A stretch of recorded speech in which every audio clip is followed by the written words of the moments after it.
गुरु सत्ता के प्रति समर्पण।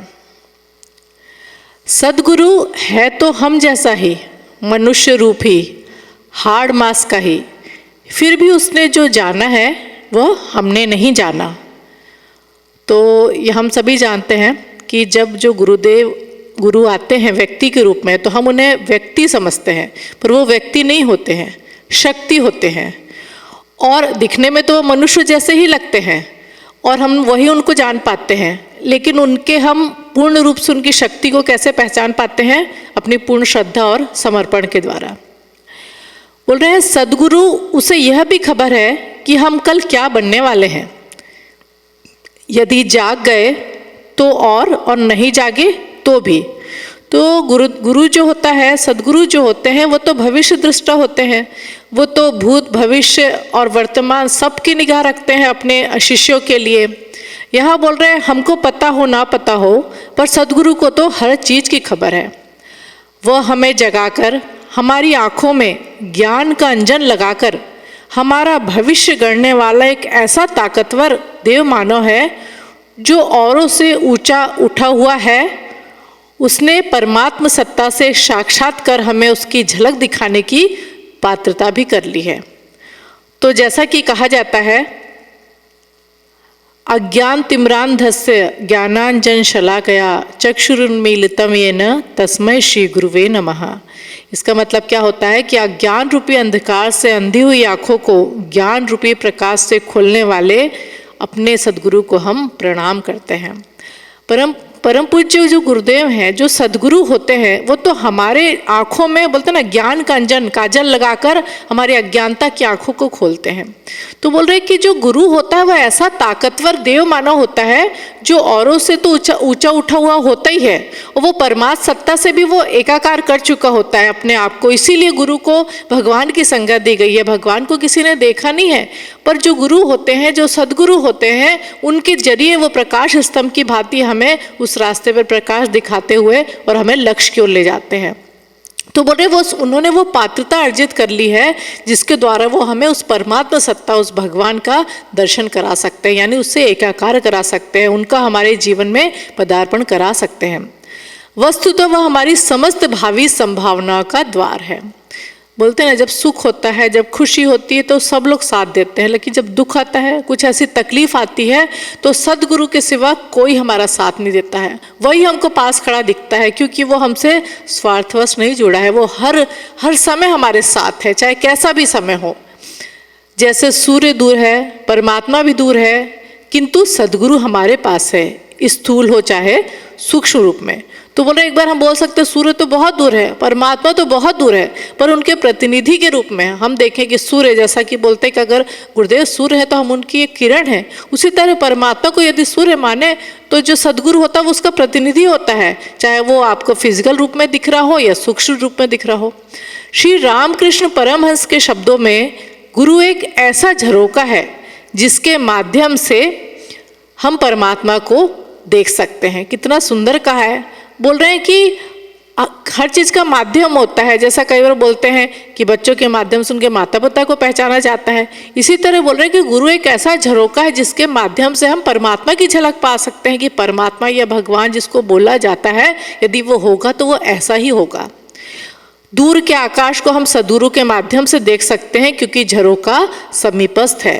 बोलते कोई बहुत दूर से चीज़ है, जब बड़े बड़े तारों को देखा जाता है, कुछ है तो उसको बोलते हैं ना कि वो टेलीस्कोप यूज़ किया जाता है, उससे बहुत पास आ जाते हैं। तो इस तरह से हम बोल सकते हैं कि जो सद्गुरु होता है वो भी एक तरह से टेलीस्कोप है, जिस तरह से हम जो परमात्मा रूपी जो इतने सुंदर सुंदर सितारे होते हैं उसको हम देख पाते हैं। आकाश अनंत बहुत दूरी पर है, बहुत ही व्यवहारिक परिभाषा है, सीधी सादी सी समझ में तुरंत आ जाती है। और भी प्यार से गुरु की व्याख्या समझाते हुए लेखन प्रशिक्षण प्रक्रिया के दौरान उन्होंने बताया कि बुद्ध कहा करते थे कि गुरु एक बूंद के समान है। सागर की एक बूंद चख लो तो सारे सागर का स्वाद जान लिया। कितनी सुंदर उपमाएं दी गई हैं कि यदि हम जानना चाहते हैं कि सागर में क्या है, तो बोलते हैं एक बूंद चख ली तो सागर का सारा स्वाद जान लिया। सागर कितना विशाल होता है। इसीलिए कहा जा रहा है कि यदि सद्गुरु को जान लिया हमने, सद्गुरु को पूर्ण समर्पण कर दिया और उसके साथ यदि हम उसके साथ हम जुड़ गए, हम उसके चिंतन से, उसके जो है सत्ता से जुड़ गए, तो बोल रहे हैं हम पूरे सागर को पहचान सकते हैं।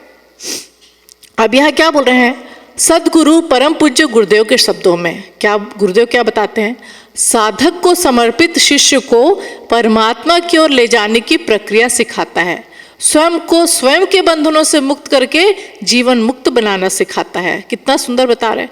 बोल रहे साधक जो होता है उसको एक समर्पित शिष्य बनाता है पहले तो, क्योंकि शिष्य तो बहुत बन जाते हैं पर केवल दीक्षा लेने से तो शिष्य नहीं बनते हैं। जिसने अपनी इच्छा को सद्गुरु के साथ समर्पित कर दिया, अपनी इच्छा जिसने अपने गुरु को दे दी, वो सच्चा शिष्य कहलाता है। पर हम सद्गुरु को, गुरुदेव को अपना गुरु भी मानते हैं, दीक्षा भी ले चुके, लेकिन इच्छाएं तो हम अपनी थोपते हैं कि गुरुदेव ऐसा कर दीजिए, वैसा कर दीजिए।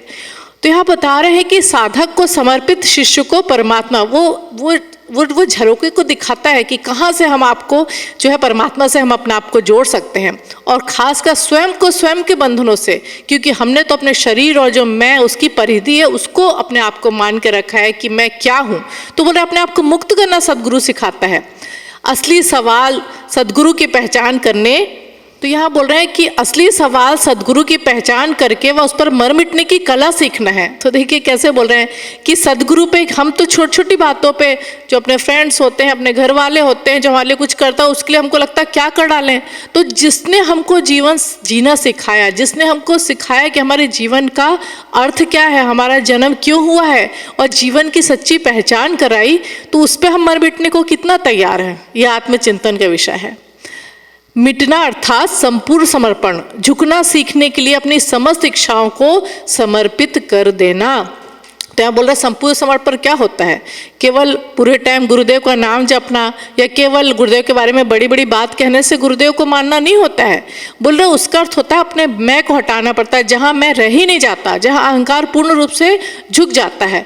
और यहाँ बता रहे अपनी संपूर्ण इच्छा को जब हम अर्पित कर देते, अपना कुछ रहता ही नहीं है, जो हो रहा है गुरुदेव की इच्छा, जो होगा वो गुरुदेव की इच्छा से, और जो अभी भी हो रहा है वो गुरुदेव की इच्छा से हो रहा है। जब हम ये बातें सोच के कितने निश्चिंत हो जाते हैं, जहाँ हम सोचते हैं कि हमारा कुछ कंट्रोल है, तब प्रॉब्लम असली चालू होती है।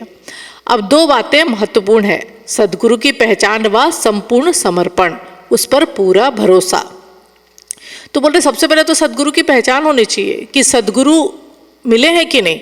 गुरु तो बहुत मिल जाते हैं, तो यहाँ बोल रहे हैं जब गुरु आता है तो ज्ञान आता है, लेकिन सद्गुरु जब आता है तो हमारा अंतःकरण बदल जाता है, हमारे अंदर श्रेष्ठता आने लगती है, हम एक दूसरे व्यक्ति बन जाते हैं। दूसरे मतलब जो हमारा असली रूप है, जो हमारा ईश्वर अंश जीव अविनाशी, उस रूप की हमको पहचान वो करा देता है। और संपूर्ण समर्पण की केवल स्मरण नहीं, समर्पण उसका ध्यान रहे हमारा को।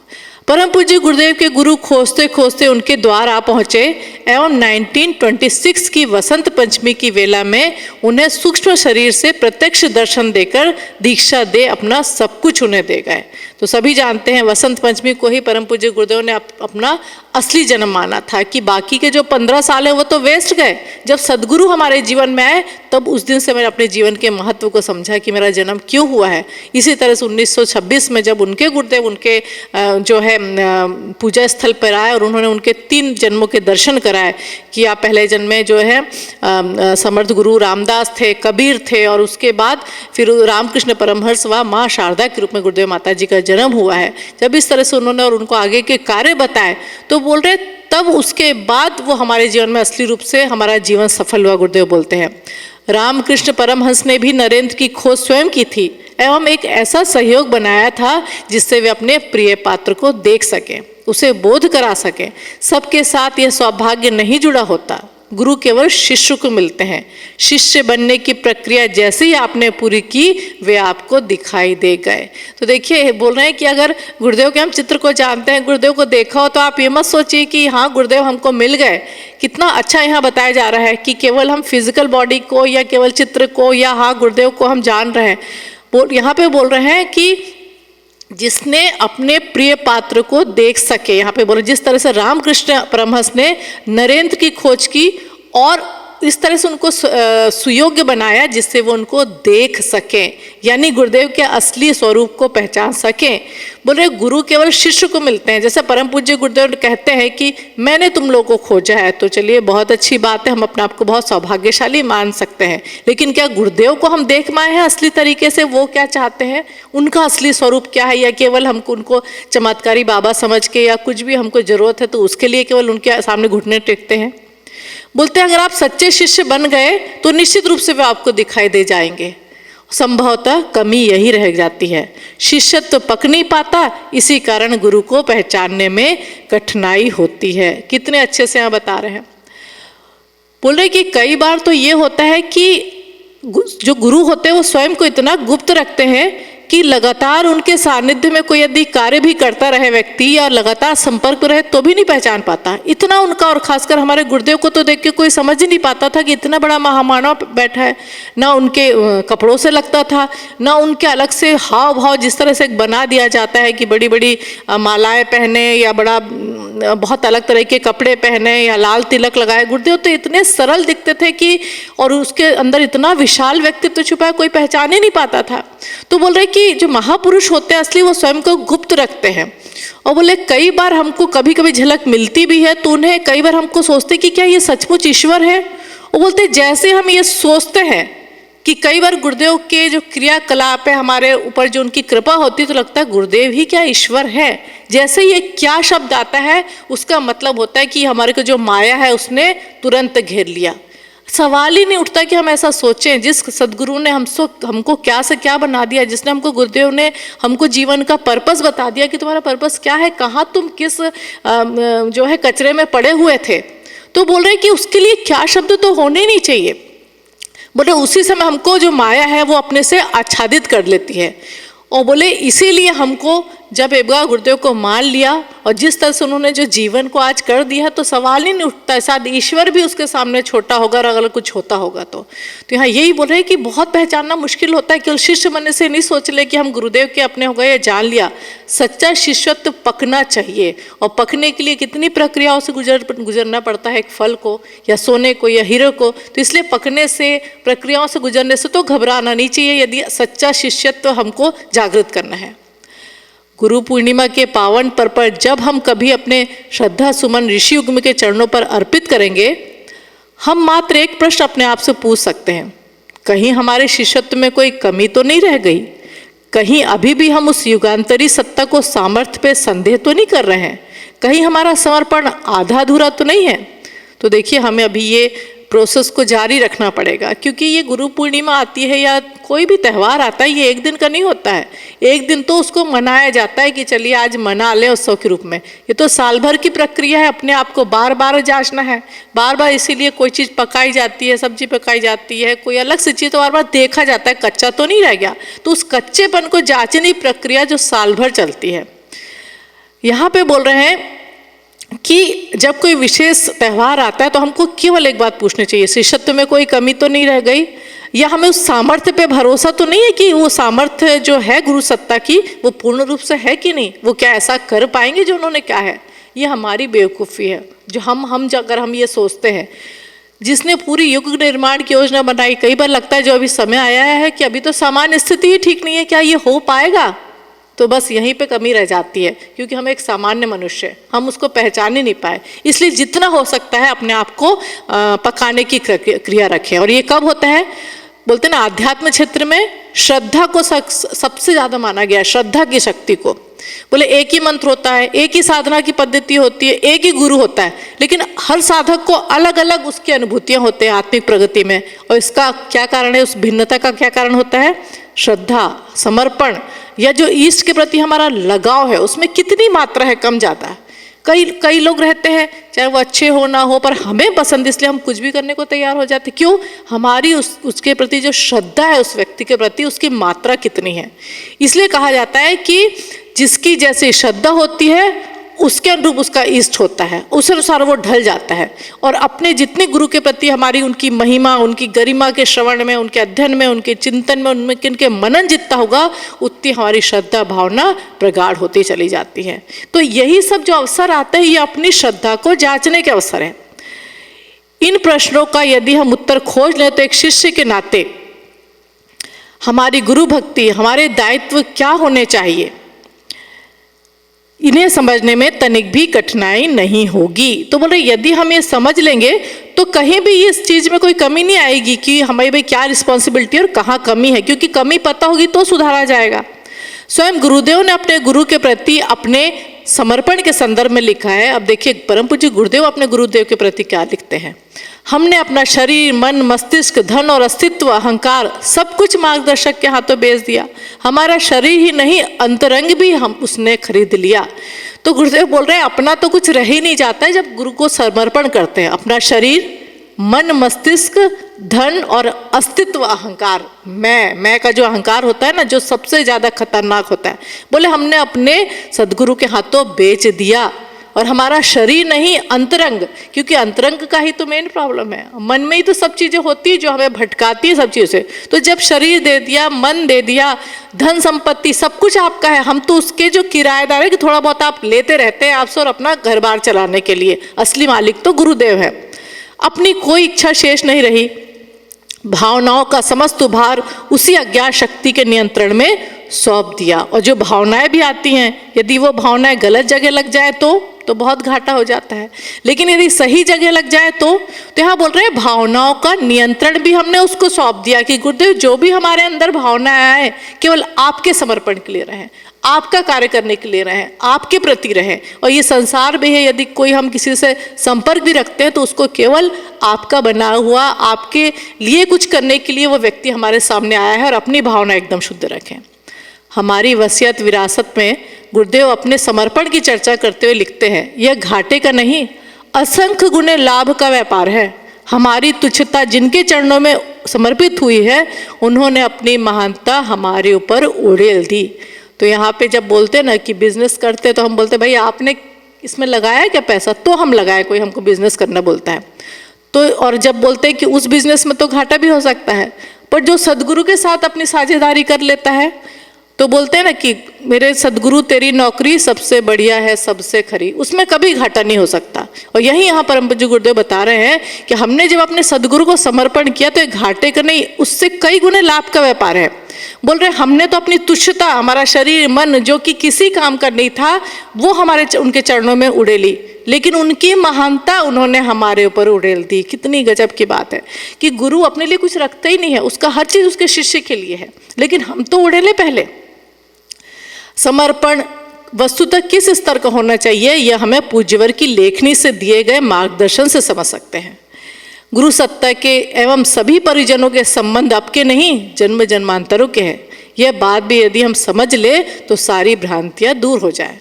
हम जब इस जन्म के जो हमारे घर परिवार के लोग हैं, जो हमारे रिश्ते नाते हैं, जो मित्र हैं, उनसे कितना प्रेम हो जाता है, थोड़ा सा एक जगह भी बदलती है तो बड़ा रोना आता है कि हम क्या करें, हमारा मन नहीं लगता।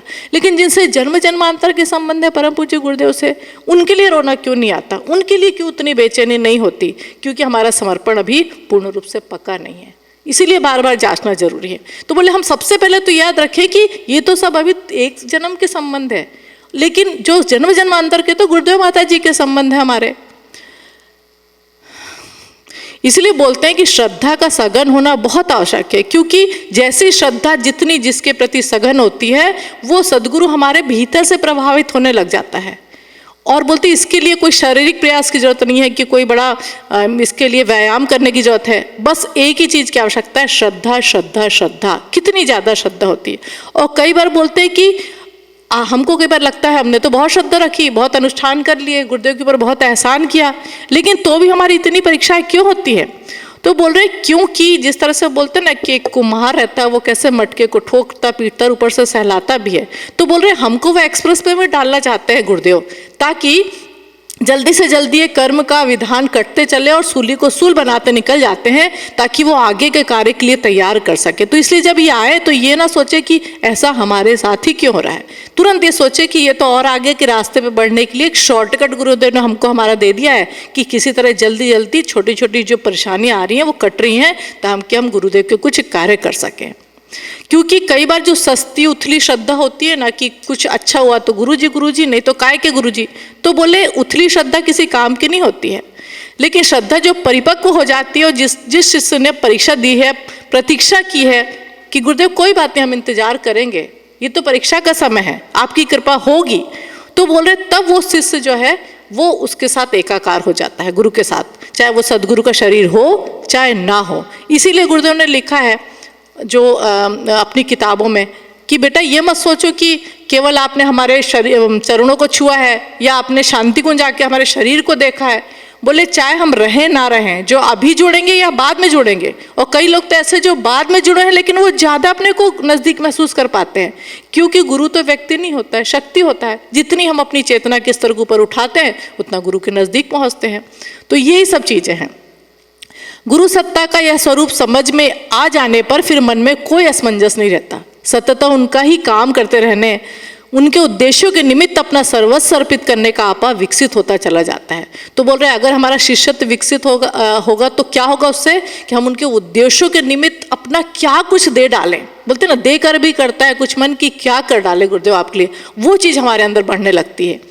अनेक अनुभूतियाँ उस विलक्षण गुरु सत्ता के संबंध में उपलब्ध है, मात्र भौतिक आध्यात्मिक अनुदानों तक सीमित नहीं है, वरन विभिन्न रूपों में परोक्ष मार्गदर्शन के रूप में भी है, जिनसे वे सुपात्र शिष्य अपनी राह बदलकर सन्मार्ग पर चल सके। यही सचमुच सबसे बड़ी उपलब्धि है।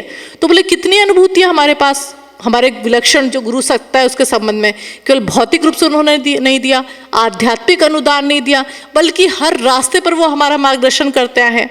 इसीलिए गुरुदेव माता जी ने कहा है कि आचार्य जी के दरबार में आकर कोई आदमी कभी खाली हाथ नहीं गया। तो गुरुदेव बोल रहे क्या ये हमारा अहंकार है? तो बोले बेटा अहंकार नहीं, वास्तविकता है। हमने कभी किसी को खाली जाने ही नहीं दिया। बोले यदि कोई 9 दिन की साधना करने भी आएगा तो भी कुछ ना कुछ तो मिलेगा। बोले ये तो हमारे लिए शर्म की बात है कि हमारे बच्चे हमारे लिए कुछ करें और खाली हाथ चले जाए।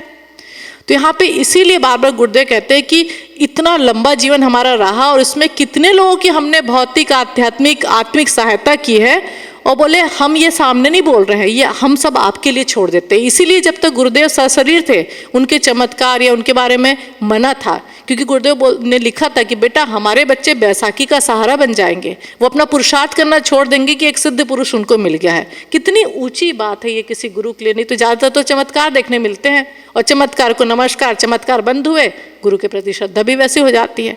इसीलिए श्रद्धांजलि समारोह के बाद सबसे पहला जो है उनका जो है चमत्कार बोले या अनुभूतियाँ लिखनी चालू हुई थी। तो कितने बड़ा स्तर हमारे गुरुदेव का रहा है, हम ये सोचे तो कि क्या क्या कर डाले गुरुदेव के लिए। तो यहाँ बोले इसीलिए आज जो है इतने सन्मार्ग पर जो है शिष्य चलने पे अपने आप को समर्थ बना पाए हैं। कई परिजन, कई नए जुड़े पाठकों को लगता है कि हम तो उनके जीवन काल में जुड़े नहीं, ना उन्हें देख सके, ना उनसे दीक्षा ले पाए, फिर संबंध कैसे स्थापित हो। परम पूज्य गुरुदेव के जीवन काल में अंतिम अखंड ज्योति पत्रिका के अप्रैल 1990 अंक के रूप में प्रकाशित हुआ था। 21वीं सदी के लिए हमें क्या करना होगा, ये टॉपिक था। शीर्षक से सबको उपलब्ध हुआ, बोले सबको पता चला। तो लेकिन कुछ पंक्तियाँ, उनकी कुछ लाइन्स यहाँ पे बता रहे हैं कि गुरुदेव जब चले गए तो गुरुदेव ने क्या लिखा था, जो हमारे लिए बहुत ज़्यादा इम्पोर्टेंट है। कोई यह ना समझे कि दीप बुझ गया है और प्रगति का क्रम रुक गया है। दृश्य शरीर रूपी गोबर की मशक चर्म चक्षुओं से दिखे ना दिखे, विशेष प्रयोजनों के लिए नियुक्त किया गया प्रहरी अगली शताब्दी तक पूरी जागरूकता के साथ अपनी जिम्मेदारी वहन करता रहेगा। तो बोल रहे कोई ये ना समझे कि गुरुदेव का स्थूल रूप चला गया, कि दीपक बुझ गया है। बोले ये जो एक गोबर रूपी शरीर, मतलब ये शरीर, ऐसे तो शरीर माध्यम खलु धर्मस्य साधनम बोला जाता है, लेकिन यदि हम समझे तो शरीर क्या है, कोई काम उतनी चीज नहीं आने वाली। तो बोले भला ये आपको आपकी जो आंखें उससे नहीं दिख रहा है, पर बोल रहे जिस प्रयोजन के लिए इसका जो प्रयुक्त किया जाना था, तो बोले वो प्रहरी बन के हमेशा आगे तक आपके साथ रहेगा, क्योंकि और विशाल होने जा रहे हैं गुरुदेव। आश्वासन अत्यधिक स्पष्ट है। स्वयं पूज्यवन ने गायत्री जयंती 2 जून 1990 को स्थूल शरीर से चेतना को मुक्त कर स्वयं को विराट से एकाकार कर लिया। गुरुदेव ने स्वयं चुना था कि हम जो है गायत्री जयंती के दिन चले जाएंगे, और गायत्री माता के वो बेटे थे तो इसलिए उस दिन चले गए वो। पर हम लोग को पता है, इसलिए उस बात का उतना दुख नहीं करना चाहिए। गुरुदेव तो और विशाल होने गए हैं, और लोगों तक उनकी पहुंच हो जाए और ज़्यादा लोग उनसे जुड़ सके, इसलिए गए हैं। उन्होंने लिखा, पक्षी सुदूर अंतरिक्ष में इतनी दूर उड़ जाते हैं, फिर खुली आंखों से दिख नहीं पड़ते, फिर भी अपने घोंसलों का दूध मुहे बच्चों द्वारा पूरा ध्यान रखते हैं। बच्चे भी समय पर उनके द्वारा खुराक मिलने की प्रतीक्षा करते हैं। गाय अपने बछड़े सहित जंगल में चरने चली जाती है, कभी बिछड़ भी जाते हैं, फिर भी एक दूसरे को ढूंढने और पुकारने में कभी नहीं रहने देते। कितनी गजब की भावुक बात गुरुदेव ने लिखी है यहाँ पे। बोल रहे हैं कि जो पक्षी होता है वो बहुत दूर उड़ जाता है, कि उसको लगता है कि शायद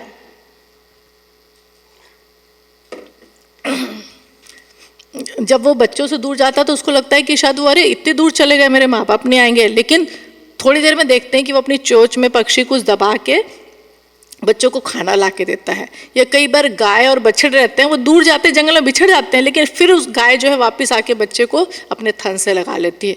तो बोल रहे लगता है ऐसा है, पर गुरुदेव क्या बोल रहे हैं कि हम आपसे दूर नहीं गए हैं, हम तो आपके पास ही हैं और आपके पास हमेशा रहेंगे और आपको कभी किसी चीज़ की कमी नहीं होने देंगे।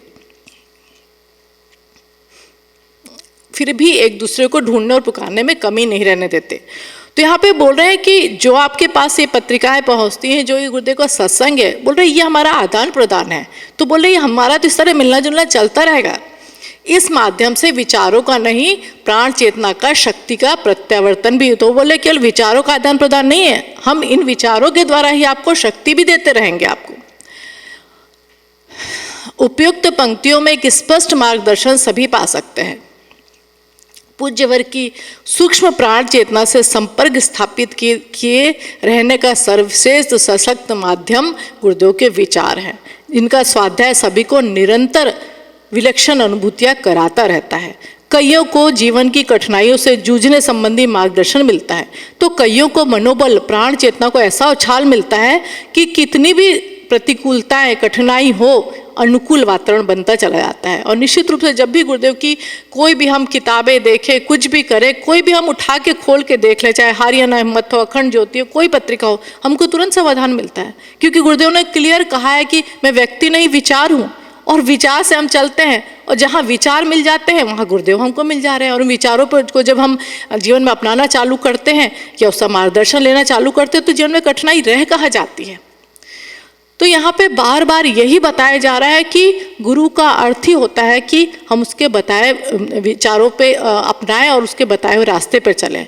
तो इसीलिए गुरु पूर्णिमा आएगी, चली भी जाएगी, पर क्या हम उनके विचारों को अपना पाए? क्या गुरुदेव के सामने अपने शिष्यत्व को पूर्ण रूप से विकसित कर पाए? तो यहाँ यही बोले जितना हो सके, गुरुदेव माता इसलिए बोलते कि बेटा हमारे विचारों को घर घर पहुँचाओ, हमें श्रवण कुमार जैसे घर घर पहुँचा दो, हम और कुछ नहीं चाहते। तो इसीलिए केवल ये सोच के कि किसी को फ़ोन कर दिया और बोल दिया सत्संग में आओ, हमारी जिम्मेदारी पूरी नहीं होती। क्या वो व्यक्ति आ रहा है, क्या वो संपर्क बना हुआ उसका रहा है, क्या उसके अंदर वो हम साधना की प्रवृत्ति को पैदा कर सके? और गुरुदेव ने इसी कहा है कि साचा बने, खुद करेंगे तो हम बोल सकते हैं। इसीलिए गुरुदेव ने क्या कहा है कि जो आज अगर हम देखें तो गुरुदेव की क्रांतिकारी लेखनी ने जो है नर से नारायण, मानव को महामानव बनने वाली जो जीवन साधना का विश्व कोश रच के रख दिया है। और उन्होंने हर जीवन के हर क्षेत्र पे गुरुदेव ने लिखा है। और पूज्य गुरुदेव क्या कहते हैं, बहुत इंपॉर्टेंट है, गुरुदेव का जो साहित्य है वह ऐसा वैसा साहित्य नहीं है। गुरुदेव लिखते हैं यह साहित्य मैंने रोते हुए हृदय से आंसुओं की स्याही से लिखा है, और जो इसका स्वाध्याय या सत्संग करता है उसके जीवन में कोई परिवर्तन ना आया हो, ऐसा हो नहीं सकता। जो मेरा साहित्य पढ़ता है वही मेरे शिष्य है, वही मेरा शिष्य है। मेरे विचार बड़े पैने हैं।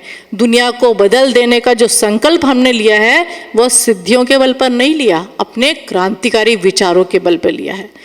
तो जैसा कि हम जानते हैं गुरु पूर्णिमा अब नज़दीक है, हम अपने आप को इतना सशक्त बनाएं, उनके विचारों से ओतप्रोत कर लें, पूरा रच बस जाए गुरुदेव के विचारों से। केवल पढ़ने को नहीं बोला जा रहा है, उनके विचारों को इतना पी जाए घोट के कि जब बोले तो केवल गुरुदेव बोले हमारे मुँह से। इसलिए यही आखिरी में कहना चाहेंगे कि हमने शपथ उठाई सारे जग में क्रांति मचाने की, गुरु के चिंतन से बदलेंगे उल्टी चाल जमाने की।